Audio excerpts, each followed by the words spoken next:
तेरा ही आसरा।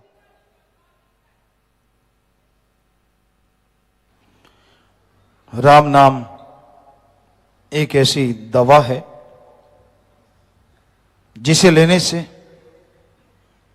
शारीरिक रोग तो कटते ही कटते हैं, आत्मा का आवागमन का रोग भी कट जाया करता है।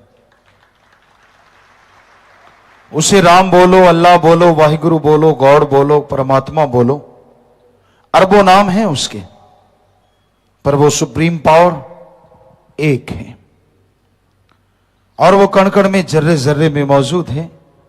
कोई जगह ऐसी नहीं यहां वो मालिक ना हो, और वो मालिक था, है, रहेगा।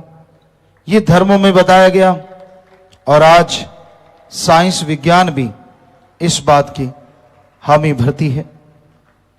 साइंस विज्ञान का मतलब ये नहीं कि लोग कुछ पढ़ जाएं, डिग्री डिप्लोमे हासिल कर लें, बल्कि बड़े बड़े साइंटिस्ट, नासा साइंस केंद्र अमेरिका, वो भी मान चुके हैं। उनसे सवाल किया गया, विल पावर कैसे बढ़ती है? बहुत सारे तरीके अपनाए जाते हैं आत्मबल बढ़ाने के लिए। कोई नशे का सहारा लेता है, कोई मनोवैज्ञानिक का सहारा लेता है, लेकिन हकीकत यह है इन तरीकों से आत्मबल टेम्परेरी बढ़ता है, परमानेंट नहीं।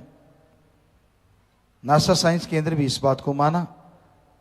उनसे पूछा गया कि फिर आखिर पूर्णतः आत्मबल कैसे बढ़ता है कि बढ़ जाए और लौटे ना, ये नहीं कि टेम्परेरी। तो उन्होंने बोला, आप एकांत में मेडिटेशन करो। उनसे पूछा गया कैसा ध्यान जमाएं, किस पे ध्यान जमाएं? उन्होंने बोला, एक कोई शब्द लो। कैसा शब्द? जैसे ओम हरि अल्लाह गॉड, वो शब्द लो, और हो सके तो सुबह का time, early morning between 2 to 5, सुबह 2 से 5 का जो टाइम है, उसमें घंटा मालिक को याद करो, यानी घंटा मेडिटेशन करो, क्योंकि इस समय में ऑक्सीजन ज्यादा और शुद्ध होती है। तो हमारे वेदों में, हमारे शास्त्रों में हजारों साल पहले यही बात कही गई है कि सुबह 2 से 5 के बीच में जागो, घंटा राम का नाम, मेथड ऑफ मेडिटेशन, गुरु मंत्रा, कलमा, नाम शब्द का जाप करो।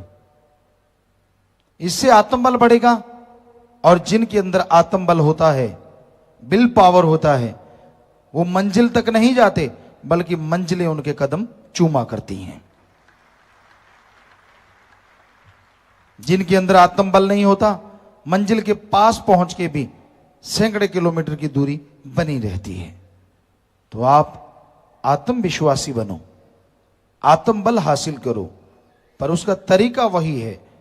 किसी भी एलोपैथी, होम्योपैथी, आयुर्वेदा, नेचुरोपैथी, किसी भी पद्धति के पास ऐसा टॉनिक नहीं है जिसको लेने से आत्मबल बढ़ जाए और आदमी के रोग बीमारियां आने से पहले कट जाएं। पर हमने हिंदू धर्म, सिख धर्म, इस्लाम धर्म, ईसाई धर्म, रूहानी संत, सभी धर्मों के पवित्र ग्रंथ पढ़े वैज्ञानिक दृष्टिकोण से, तो सभी में यही लिखा है, आत्मबल ही एक ऐसी शक्ति है जिसके द्वारा आदमी भयानक से भयानक, यानी पहाड़ जैसे कर्मों को कंकर में बदल सकता है। क्या आपके पास कोई आधुनिक तरीका है, कोई आधुनिक मशीन है जिसके द्वारा आपको आने वाले समय में कोई पहाड़ जैसा रोग लगने वाला हो, आने से पहले आप खत्म कर दें? अरबों खरबों जितने मर्जी रुपए लगा लो, क्या ऐसा है आपके पास कोई टॉनिक? नहीं, किसी के पास नहीं है। जबकि हमारे धर्मों में जिसको आप मानते हैं, जिसके आपने पहनावा पहन रखा है, जिसकी वेशभूषा में आप नजर आ रहे हैं, चाहे कोई भी धर्म हो, हमारे उन धर्मों में यह रहस्य बताया गया है। सर्व रोग का औषध नाम कल्याण रूप मंगल गुणगाम, सभी रोगों की मुकम्मल दवा है ओम हरि अल्लाह गॉड खुदा रब का नाम। सच्चे दिल से अगर कोई अभ्यास करे, पहाड़ जैसे कर्म कंकर में ही नहीं बदलते, बल्कि आवागमन जन्म मरण का चक्कर भी हमेशा के लिए खत्म हो जाया करता है। सच्चा मोक्ष सच्ची मुक्ति मिलती है। आप सोचते होंगे सच्चा झूठा मोक्ष भी होता है क्या? जी हां, सच्चा मोक्ष होता है कि जीते जी गम दुख दर्द चिंता रोगों से आजादी मिल जाए और मरने के बाद जन्म मरण से आजादी मिल जाए। इसी का नाम सच्चा मोक्ष है। जीते जी आदमी गम दुख दर्द में डूबा है, मरने के बाद मोक्ष मिलेगा नहीं मिलेगा मालिक जाने। पर मिलेगा क्या, कैसे? जीते जी मोक्ष कैसे मिलेगा और मरणोपरांत कैसे? दोनों का एक ही जवाब है, राम नाम के सुमरन से। पर आज का युग कलयुग है। पंजाबी में हम एक बहुत पहले गाना सुना करते, रब नाल ठगियां क्यों मारे बंदिया। वाकई आज का आदमी तो बेहद बेहद ठगियां मार रहा है। बड़ा चालाक है, बड़ा चालबाज, दिखता कुछ और है, करता कुछ और है, दिखने में कुछ और नजर आता है, कार्रवाई कुछ और कर रहा है। तो आज के युग में, आज के इस भयानक दौर में आप अगर वाकई पाप कर्मों को पहाड़ से कंकर बनाना चाहते हैं, अगर वाकई आत्मविश्वास हासिल करना चाहते हैं और जीते जी और मरणोपरांत सच्ची मुक्ति मोक्ष हासिल करना चाहते हैं, तो कम से कम भगवान वाला क्षेत्र ठगी से खाली कर दो, सुमरन करो। क्योंकि वो तो पल पल की क्षण क्षण की खबर रखता है। जितने मर्जी चालाक बन जाओ, जितने मर्जी चालबाज बन जाओ, एक एक पल में उसको खबर है आप क्या कर रही हो।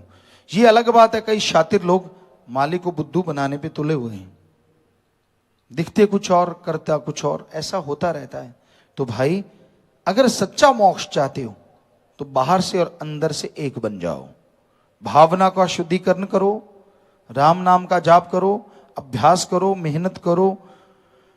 कर्म जोगी तो आपको बनना होगा, कर्म तो आपको करना है, लेकिन साथ में ज्ञान जोगी बनना अति जरूरी है।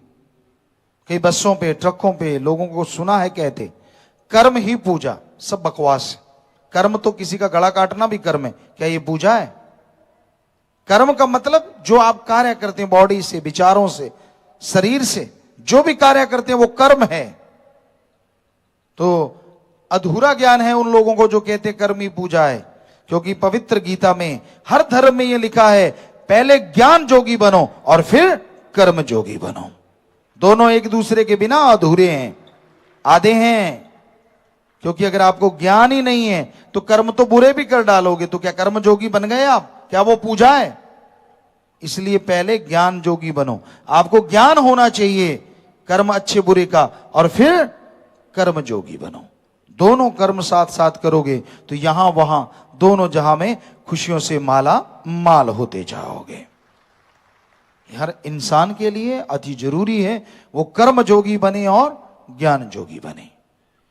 तो भाई जब तक आप संत पीर फकीर पे दर्ज की नहीं करते, वचन सुन के अमल नहीं करते, तब तक मालिक की खुशियों को हासिल नहीं कर सकते।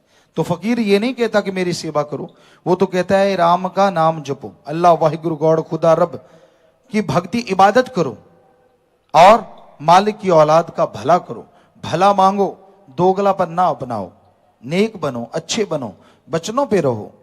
इसमें संतों को क्या मिल रहा है बताइए? आप सुमरण करते हैं, संत क्या ले लेंगे? आप सेवा करते हैं, किसी का भला करते हैं, संत क्या ले लेंगे? आप वचनों पे सही रहते हैं, संतों को क्या मिलेगा?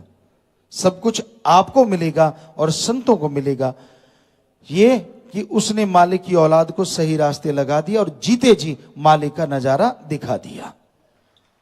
संत अपनी ड्यूटी करते हैं, वो ड्यूटी देते हैं। वो किसी को ना गुमराह करते हैं, ना डराते हैं, ना कभी किसी को गलत बोलते हैं। वो वही कहते हैं जो भगवान जी उन्हें बोलने का आदेश देते हैं। जैसी मैं आवा खसम की बाणी तैसड़ा करी ज्ञान भी ला लो।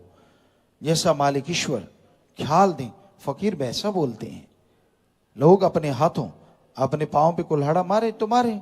संत का काम आगाह करना है, रोकना है, बताना है, मत कर मत कर मत कर। बाकी मर्जी इंसान की, वो कभी किसी को अति नहीं होने देते। ये नहीं कि किसी के साथ जबरदस्ती करें, हर कोई मर्जी का मालिक, जो मर्जी करो। लेकिन संत यही बताते हैं कि सच्चा अगर मोक्ष मुक्ति हासिल करनी है, दिखावे छोड़ दो, ढोंग छोड़ दो, फिर देखते हैं। आप सुमरण करो, लगातार भक्ति करो, वचनों पे चलो, फिर देखते कैसे नहीं आपके घर में बहार छाती और कैसे नहीं आपके बिगड़े हुए काम पल में बन जाते। अगर दोगली नीति करते रहोगे, खुद भी भरोगे और परिवारजन को कोई फायदा होने वाला नहीं है। इसलिए भाई, नेकी भलाई की राह पे चलते हुए जैसा अंत्यकरण को पवित्र बनाना है, वैसा बाहर व्यवहारिक तौर पे भी वैसा कर्म जोगी और ज्ञान जोगी बनना है। तो मालिक की दया में रहमत से आप मालामाल होते जाएंगे जी।